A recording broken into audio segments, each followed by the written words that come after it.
This is a Let's Talk Church Safety and Security microsode with your host, Paul Buckner. So for our next installment, we're talking about a very serious topic, which is playing injured. You may have to, in the realities of a gunfight, someone may have tossed an incendiary device in. They may have weaponized fireworks, which our gentleman talked about recently about explosive devices. You may be injured from shrapnel. You may have a concussion. You may have smoke inhalation. You may have been struck with a blunt force trauma object, a baseball bat, a crowbar, God forbid.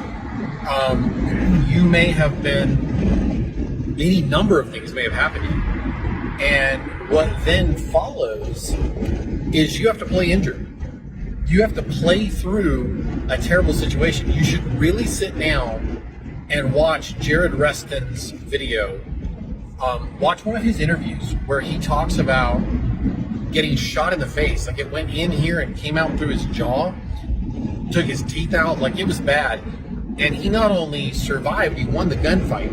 And this is one of those things that this is the meat and the potatoes that I've been building up to of the realities of a gunfight.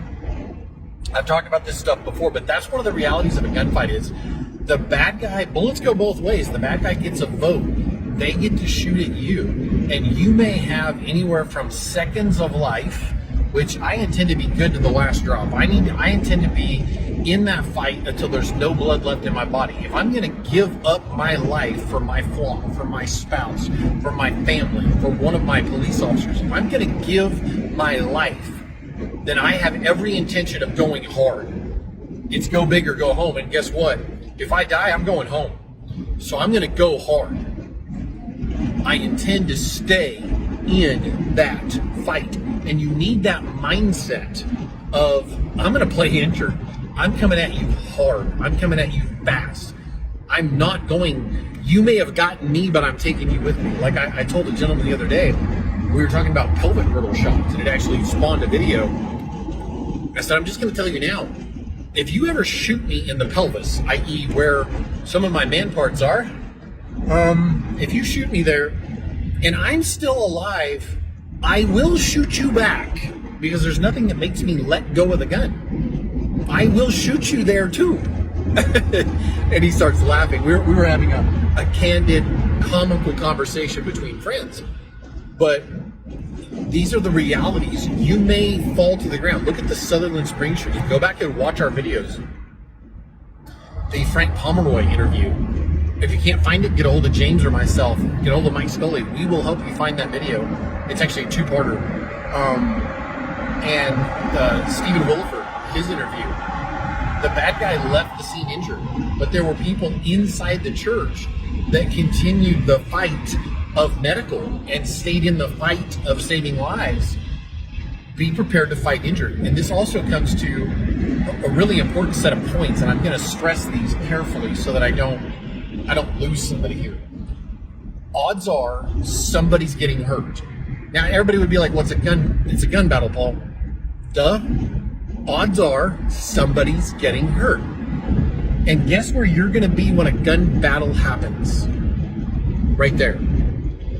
If you are part of the gunfight, you are right there. If you are responding to the gunfight, you'll be right there. The medical does not need to be in your truck, does not need to be in your car, does not need to be in a back office. Now, I'm not saying carry a huge trauma bag on you at all times that makes you look like you're headed off to war. But what I am saying is you should have a tourniquet, maybe a pressure bandage, some different things like that, some quick clot, something like a quick clot, a coagulant. If you can pack gauze in a boo-boo, because it may be you. So let's say I'm laying in the parking lot. I went up to a DLR. I've been shot. My backup's been shot. The person's headed for the door, and I look down, and I've got a bad leg wound. I can't see the bad guy because of the vehicles, so I've got to get back in the fight, but I've got an arterial bleed coming out of my leg. So I'm going to press pause on this because I want to circle back to it, and it's too important to try to rush it into the last few seconds of this 5-minute segment. So let's circle back to this in just a second. If you enjoyed this microsode, check out the video and audio versions of the Let's Talk Church Safety and Security podcast.